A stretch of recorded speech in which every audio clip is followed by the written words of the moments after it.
আপনি তো সফলতা ডাক পেয়ে গেছেন। জুমাপু আপনার ইন্টারভিউ লিগে ডাকছে। আমার ইন্টারভিউ নেওয়ার লেগে জুমাপু ডাকছে? কোন টিভি থেকে? অসময় টিভি নাকি বুড়িগঙ্গা টিভি? বাউ আপনার মতো ছাত্রী ডাকবো আবার টিভি চ্যানেলের ইন্টারভিউ লিগা, ইউটিউব চ্যানেল। ও বুঝছি, ইউটিউবে পডকাস্ট করবো। তাহলে সময়ের নাম কি? গাঁজাখুরি কথাবার্তা। গাঁদাখড়ি কথাবার্তা? এটা আবার কি বলছো? যেমন নাম ঠিক তেমন শো। এই শো সকল টিকটকার আর বউ ব্যবসায়ী করে ডাক দিয়া তাদের জীবন কাহিনী শোনা হয়। আর এই লিস্টে আপনার মতো সব সফল ছাত্রী সেলুন ব্যবসায়ীরাও আছে। ছাত্রী থেকেও সফল হয়েছি, সময় লাগছে অল্প। এখন তো আমি গাঁদাখড়ি সাথে শোনাবো আমার সফলতার গল্প। হ্যালো গাইস, আমি ঝুমা, আর ছাত্রীদেরই টক শোতে ছাত্রীদেরই ডাইকায় না মারি বোমা। আর আজকে আমাদের পডকাস্ট মানে গাঁজাখড়ি কথাবার্তায় প্রধান অতিথি হিসেবে এসেছে ছাত্রী হেয়ার কাট সেলুনের অনার ছাত্রী পুষ্পা। ঝুঁকে জ্ঞান নেই সালা।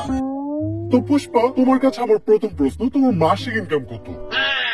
কিরে, এই মহিলা সবার কাছে তার ইনকাম জানতে থাকে? আপনি আমার কাছে আমার ইনকাম জানতে চান কে? আমার হাঙ্গা করবেন নাকি?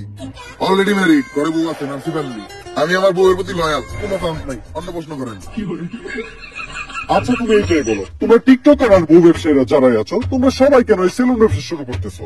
আসলে আমরা যারাই আছি, আমরা যখনই কন্টেন্টের নামে লেয়ার বানাইতাম, তখন কমেন্ট সেকশনে সবাই খালি কমেন্ট করতো, চুলের কন্টেন্ট বানাইছো, চুলের নাতিরা, তোমাকে চুলের ভিডিও আর ভালো লাগে না। কমেন্টে খালি চুল চুল আর চুল, মানে চুলের বিপরীতে যেটা থাকে ওটা কমেন্ট করে, কিন্তু ভদ্রতার ক্ষেত্রে ওটা বলতে পারতাছি না।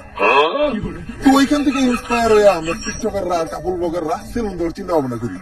চিন্তা করি আগে ভিডিও তো চুল ফালাইতাম, এখন বাস্তবে চুলই ফেলাম। এমন মাঝে মধ্যে মনে হয় ফালাইয়া চুল করি নাই কোনো ভুল।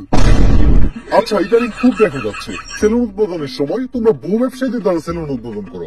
একটা ব্যবসা যে তোমরা ওদের মতো নির্লজ্জ বেহায়া মানুষদের দ্বারা শুরু করো, ওই ব্যবসায় কি কোনো উন্নতি হয়? আমার লেয়ার হয়। আমি আমার সেলুন উদ্বোধনের সময় দুইটা বউ ব্যবসায়ী আনছিলাম, 10 দিন সেলুনে বনি হয় নাই। তারপর হুজুর ডাইকা মিলাদ পরে আবার সেলুন শুরু করছি, এখন মোটামুটি ব্যবসা হয়। তো তোমরা তোমাদের সেলুনে এখন কি কি সার্ভিস দিচ্ছ? এখন সার্ভিস বলতে আমরা সবাই দিতেছি খুদাই ফেসিয়াল, যেটা আমাদের সেলুনে অনেক পপুলার। অন্য জায়গা থেকে এটা করতে গেলে 400 টাকা লাগে, আর আমাদের সেলুনে 4000 টাকা করে। চুলের জন্য আছে সাপড়ি কাটিং, আর নিচে যদি কেউ চায় রংধনু কালার করতে পারে। অবশ্য সার্ভিস নিতে তো কেউ আসে না, সবাই আসে আমাদের মতো সেলিব্রিটি পার্সনদের সাথে টিকটক করতে আর ছবি তুলতে। তোমাদের সাথে আবার ছবিও তুলে? না, অন্য প্রশ্ন করেন। আচ্ছা, বর্তমানে তুমি কোন ইউনিভার্সিটিতে পড়তেছো? ওই আমি কোন ইউনিভার্সিটিতে পড়ি রে? বাউ আপনি তো জীবনে স্কুলও যান নাই, কই দেন একটা। আমি পড়ালেখা করি হলো নর্থ আমেরিকা ইউনিভার্সিটিতে। North America university? এমন ইউনিভার্সিটির নাম তো কখনো শুনি নাই। আরে শুনবেন কেমনে, এটা তো বাংলাদেশে না, এই ইউনিভার্সিটিতে আমেরিকায়। আচ্ছা, তুমি কোন ইয়ারে পড়াশোনা করতেছো? কোন ইয়ারে রে? বাউ আপনি তো জীবনে পেলে বাসও করেন নাই। আমি পড়তেছিলাম রানার্স থার্ড ইয়ার। রানার্স আবার কি? আই থিঙ্ক ওটা অনার্স থার্ড ইয়ার হবে। হ্যাঁ ঠিকই ধরতেন। আমি আসলে দেখলাম যে আপনি শিক্ষিত নাকি। আচ্ছা, তুমি কোন সাবজেক্ট পড়তেছো? আমি তো